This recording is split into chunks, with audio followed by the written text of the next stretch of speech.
Hello बच्चों, let us read the question. Question says using integration find the area of the region bounded by the parabola y square is equal to 4ax and its latus rectum. तो इसके लिए की concept देख लेते हैं.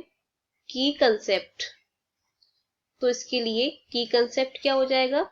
हमें पता है कि पैराबोला की जो लेटस रेक्टम होती है वो उसके फोकस से होकर फोकस से पास होती है. तो हम यहाँ पे क्या लिख सकते हैं कि latus rectum of parabola, latus rectum, ये यहाँ पे latus rectum of parabola passes from its focus and focus के जो पॉइंट्स होते हैं वो क्या होते हैं. फोकस के जो पॉइंट्स होते हैं, जैसे हमें यहाँ पे स्टैंडर्ड इक्वेशन दे रखी पैराबोला की y square is equal to 4ax. तो इसके फोकस के पॉइंट होते हैं हमारे a,0. तो ये इसका की कंसेप्ट हो गया. तो अब हमें यहाँ पे जो पैराबोला दे रखा है और उसकी लेटस रेक्टम के साथ हम यहाँ पे ग्राफ ड्रॉ करेंगे. तो पैराबोला की इक्वेशन दे रखी y square is equal to 4ax. ये कैसा पैराबोला है, ये हमारा ये राइटवर्ड पैराबोला है, ये हमारा ओरिजिन है और ये राइटवर्ड हमारा पैराबोला है इस तरह का. और कहीं यहाँ पे हम पॉइंट लेते हैं a,0, a,0 या फिर ये हो जाएगा x is equal to a. इसकी जो इक्वेशन हो जाएगी लेटस रेक्टम की वो क्या हो जाएगी, x is equal to a. तो हमें कुल मिला के ये वाला रीजन कैलकुलेट करना है. इस रीजन का एरिया हमें कैलकुलेट करना है. तो यहाँ पे हमारा जो ग्राफ है वो सिमेट्रिकल है, जैसा ऊपर है वैसे ही नीचे है.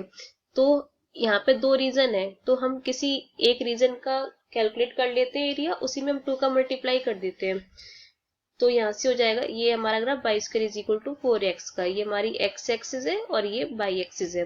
तो हमें यूजिंग इंटीग्रेशन करना है. तो यहाँ से क्या हो जाएगा, area a is equal to 2 का मल्टीप्लाई करते हैं. लिमिट आ जाएगी हमारी, हम यहाँ पे x एक्सिस के अलोंग कर रहे हैं तो लिमिट आ जाएगी 0 टू a और ये हो जाएगा बाई dx. तो a is equal to 2 into 0 to a. By की वैल्यू क्या हो जाएगी, यहाँ पे रूट आ जाएगा, स्क्वायर हटेगा तो ये हो जाएगा 2 root a into root x और ये dx. 2 रूट a कॉन्स्टेंट है तो उसको हम बाहर निकाल देते हैं.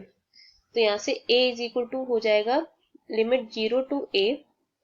यहाँ पे ये इसको थोड़ा सा इधर लिख देते हैं क्योंकि यहाँ पे हमें कांस्टेंट लिखना है. तो 2 इंटू 2 4 रूट a, ये हो जाएगा 0 टू a, क्या बचा अंदर रूट x dx.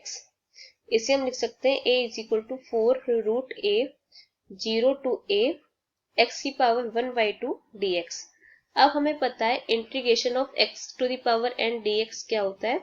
ये होता है x की पावर n+1 अपॉन n+1 और प्लस का कांस्टेंट c. तो यहाँ पे हमें डेफिनेट इंटीग्रेशन दे रखा है, इसलिए हम यहाँ पे कांस्टेंट c का यूज नहीं करेंगे.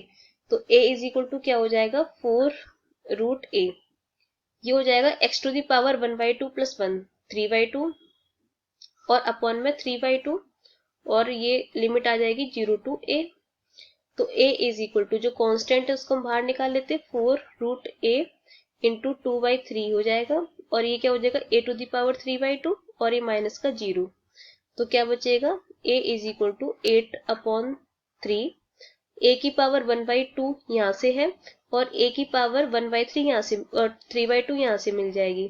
तो क्या आ जाएगा, ये हो जाएगा a इज इक्वल टू 8/3 और a to the power 1/2 plus 3/2 4/2 यानी कि 2 और कितना हो गया a टू द पावर 2 यानी कि a स्क्वायर और ये square units.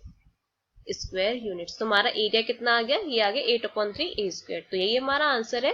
Hope you understood well. Best of luck.